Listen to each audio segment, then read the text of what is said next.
petit reportage. Vous vous mettez tout doucement de chaque côté, vous attendez sur les marches que toi tu aies dit la dernière chose. Qui est-ce qui intervient en dernier? Clémence qui intervient. Je me permets. Ils ont désigné deux sièges.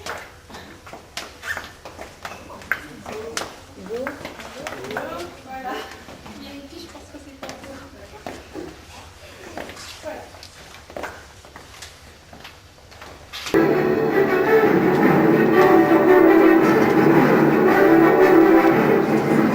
Bonjour, aujourd'hui je vais vous parler d'une émission qui cartonne sur la chaîne Qui monte.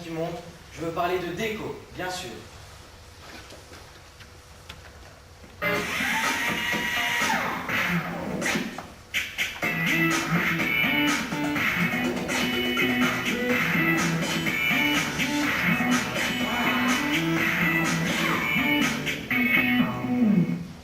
Bonjour chers téléspectateurs, on est là aujourd'hui pour redécorer l'intérieur de Sophie. C'est beaucoup trop fade. Elle veut de la couleur, on va lui donner de la couleur. N'est-ce pas mon petit Francky? Francky! Valérie a le don de mettre à l'aise les gens chez qui elle va. En gros, c'est la bonne copine de tout le monde. Bonjour! Bonjour! Oh là là, que c'est moche! À l'aide Francky! Il est où Francky? Encore dans le camion? Mais c'est qu'il ne fait jamais rien. Bon, Sophie, l'idée c'est qu'il faudrait tout refaire. C'est moche. C'est moche. C'est moche. Mais tout est moche. Mais comme on n'a pas le temps et pas assez d'argent, on va d'abord refaire... Eh ben tiens, ce siège. Faites bien attention. Ceci a appartenu à l'arrière-grand-mère de mon mari et il tient vraiment beaucoup. Alors ma petite crapugnette, l'idée c'est qu'il faudrait refaire complètement ce siège. Francky va nous aider. Francky! Valérie adore les couleurs. Elle a d'ailleurs une façon très personnelle de les nommer. Alors, pour relooker ce siège, ma chère Sophie, je te propose différents tissus. Alors, il y a marmotte, castor, savane, asperge, concombre et limolette. On peut aussi coller des stickers et y mettre des paillettes. Francky! Valérie présente toujours le travail comme une activité ludique. Heureusement, elle est secondée par Franck, son homme à tout faire. Francky! Oui, je suis là.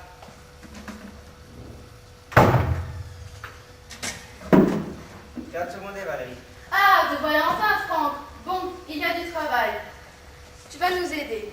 Allez, faut y aller. Sophie a choisi le tissu concombre. C'est un très bon choix. Mais moi, je lui propose aussi ce magnifique rideau à fine mimolette. C'est très tendance.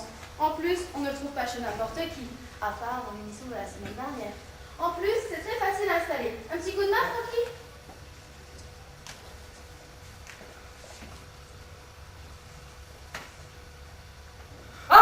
Non mais c'est quoi cette horreur? Vous ne pouvez quand même pas faire ça à la chaise de mon arrière-grand-mère. Je préfère confier cette chaise à un professionnel. Appelons un tapissier. Revirement de situation. Sophie et son mari abandonnent les projecteurs et la célébrité. Ils préfèrent confier la chaise de grand-mamie à un artisan capable de la rénover, un tapissier.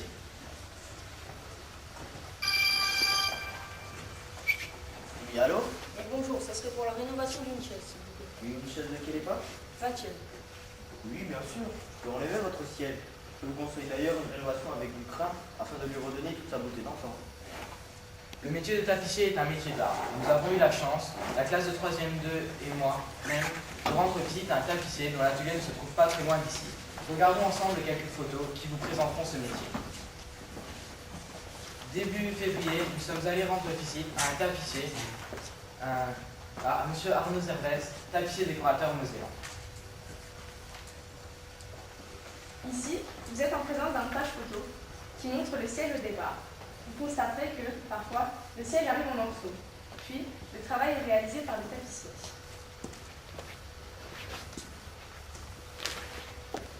Comme nous l'avons expliqué dans notre article, le tapissier n'est pas la personne qui pose les laits de papier peint. Excusez-moi.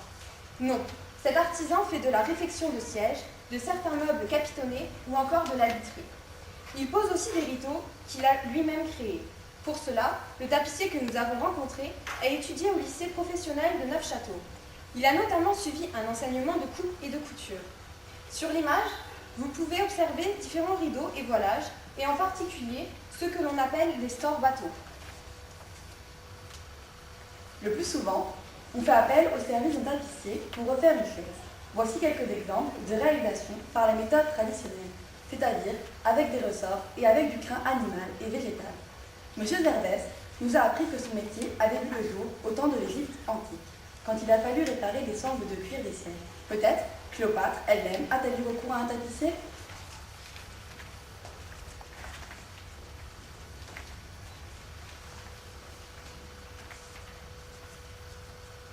Esclaves, faites savoir au maître tapissier que le trône de l'empereur Marc-Antoine nécessite quelques travaux de réfection.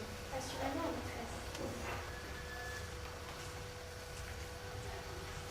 Autre grande spécialité du tapissier, la réfection de fauteuil. C'est l'un des exercices préférés de M. Zervès. Il faut bien sûr faire l'assise et le dossier du fauteuil.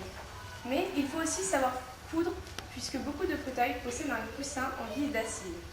Ce travail demande de la précision, car, par exemple, quand il y a des rayures sur le tissu, il faut faire correspondre les rayures les unes avec les autres, comme vous pouvez le constater sur les différentes photos. D'un point de vue historique, nous avons également appris que le père de Molière exerçait la profession de tapissier auprès du roi.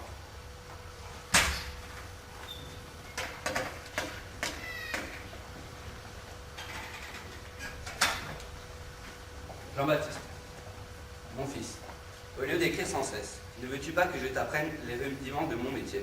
Non, père, je préfère la plume au coude.